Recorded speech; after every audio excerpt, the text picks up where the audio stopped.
Chapter 29, Karma.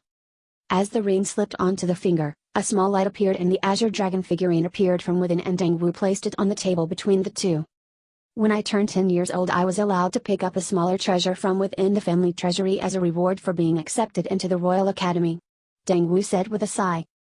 Since Hui Yu had arrived here it was obvious that he knew something and the best way was for the two of them to share their secrets and then keep them hidden from the rest of the world.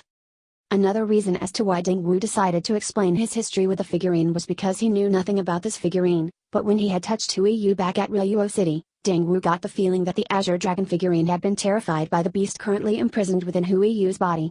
Consulting Hui Yu about it could perhaps bring him some answers.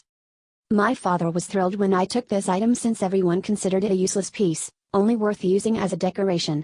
The first year I brought it with me everywhere and just as my father thought, this figurine was really quite useless. Hui Yu was quiet, but he had an interesting premonition as to what this dragon figurine was, and he could not help but wonder how Lan Feng felt about finding it here while both were as weak as they were.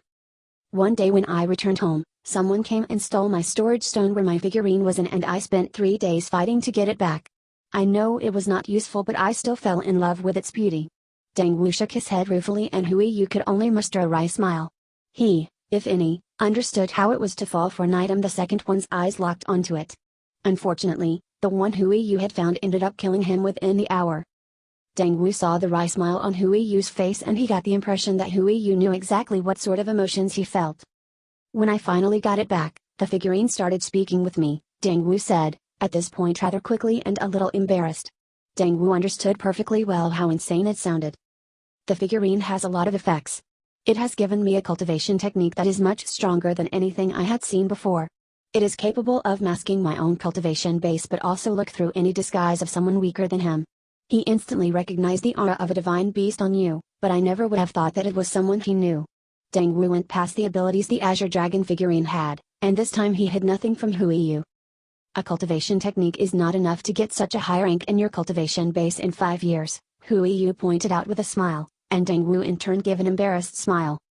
This figurine used to be very strong and it was well versed in pill concocting when it was still alive, and it has helped me with various herbal extracts that has improved my cultivation by leaps and bounds. Hui Yu grinned upon hearing that this one was capable of being an alchemist, something Lan Feng had wanted to do badly. I need to have a small talk with my dear cohabitant, I am not sure how much he wishes to tell you. Hui Yu said and internally asked, Lan Feng, what do we do? Let me speak through you, Lan Feng said with a sigh, and Hui Yu quickly accepted tacitly.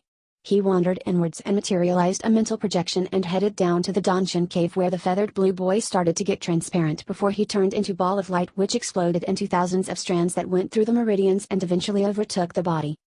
Unlike last time, this was not a forced takeover, rather a permission which Hui Yu granted Lan Feng, and it was a skill which Hui Yu had not known about prior to the fight with the black-cloaked men.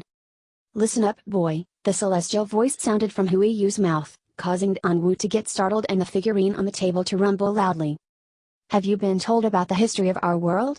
Lan Feng continued while Hui Yu had sat down in the Danshan cave, leaning against the wall and allowing the phoenix to take care of everything this day. I have not. Deng Wu said politely. He was after all aware that he was currently speaking with the genius behind Hui Yu. The mysterious expert who destroyed the Shan family compound with a single low-ranked attack. I will not tell you the long story, but this world used to belong to the families of the 4 divine beasts, until we got tricked by a human and sealed within various decorative items, after which we were scattered amongst different planes in the universe. Saying this caused Deng Wu's eyes to widen in shock as he had never expected anything like that to be true. The one you have gotten your hands on is none other than the descendant of the azure dragon, and I have to tell you, it brings me great joy to see him locked up in such a small figurine. Lan Feng said with a certain amount of schadenfreude and a toothy grin. This was karma. The azure dragon's descendant? Deng Wu repeated while frowning. Unlike Hui Yu, he had never heard about the 4 divine beasts before. Deng Wu had grown up within the Taiyang kingdom and due to this, he had never heard about what transpired during the Dark Age. Hui Yu on the other hand remembered how shocked he had been when he found out that this azure figurine was the descendant that was tricked into betraying the others, and whether it was intentional or not, he was also the cause of the 4 descendants being sealed within the various decorative objects. This world was created by our fathers and given to us after a rite of passage. Unfortunately, someone got tricked by a mere human and we ended up like this.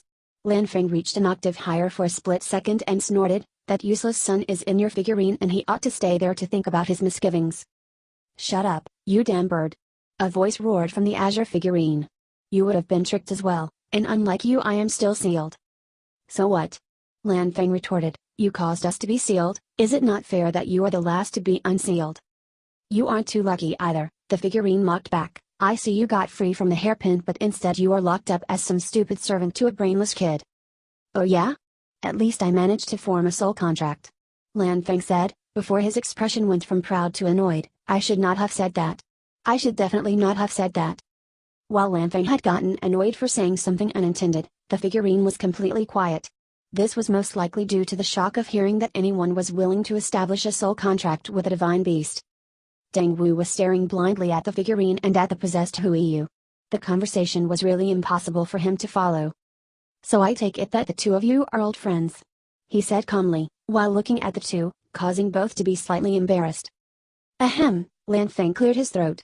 As you most likely have understood, this figurine used to be a divine beast much like myself, same saint rank as me too. He was even slightly stronger back then, but right now he surely is quite fragile. The satisfaction within Lan Feng's voice was impossible to mask, and the grin that had appeared on his face had Deng Wu wondering which kind of creature this beast was, and how Huiyu could stand spending every waking hour of the day together with him. In the end, both of us have a secret that no one else is supposed to know about, Lan Feng continued with a long sigh. You keep quiet about Huiyu and our secrets, and in turn we keep quiet about Little Dragon and you. Little Dragon? Deng Wu looked confused, this figurine is named Little Dragon? The figurine gave a harumph in reply, and Lan Feng let go of Huiyu's body, allowing him to take back control. He is named after his father King Long, but it was too confusing to use the same name for both, so he never called him anything else than Little Dragon. Huiyu decided that it was time for him to go back to his own courtyard, as Deng Wu now knew the truth about his item but also knew that both him and Huiyu shared the same secret. If one was to be exposed, the other would likely follow. After visiting Deng Wu, Huiyu had returned to his own courtyard where he prepared for another visit to the medicinal pill outlet, intent on purchasing an amount of medicinal pills worth 3 spirit coins this time. Huiyu was aware of how the more pills he took of one kind, the less effective they became. This had caused Huiyu to mix a few different pills into his purchases to see how they were compared to the others. The life within the academy was exactly like it had been since admission. The students were moving around from lectures to mountaintops. The arenas were filled with students who held grudges against each other or those who simply felt like they needed to spar in order to improve their skills. However, unlike the Royal Academy, Ryuo City was bustling with energy and new waves. The Ma family had decided to expand their business to no longer only focus on only their black market auction house. An immense amount of wealth had been used to advertise the new business idea of insurance. Both the Ma family and Huiyu had expected that it required a long time for the insurance to be accepted amongst the common people and noble families within the city, but contrary to their beliefs, the interest proved overwhelming.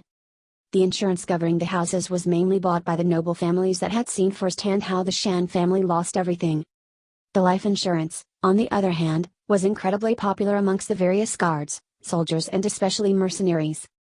Within the span of a few months, almost every family within the city had either a personal insurance or a family insurance, causing the Ma family's reputation and importance to soar high into the sky. According to the contract, Huiyu got paid 3% of the profits each month, and although it was a very slim amount of money in the beginning, it was still enough money to change the fate of his home village. Huiyu had not been back home since he had left to attend the admission ceremony. He asked Jiayan to help him find an errand boy whom he could trust, and just a few days later, a young man was ready to take on the task that Huiyu had in mind. This task was to, once a month, travel to Huiyu's village and deliver the money from the Ma family, and in return he would be heavily rewarded. The reason a heavy reward was plausible was based on the fact that this man was a cultivator at the practitioner rank, and secondly because Jiayan had insisted on making a blood contract. A blood contract was, as the name suggested, a contract signed in the partner's blood. Signing a contract in blood meant that it was impossible for the people who had signed it to break their promise, and should they do so, then they would die in the process.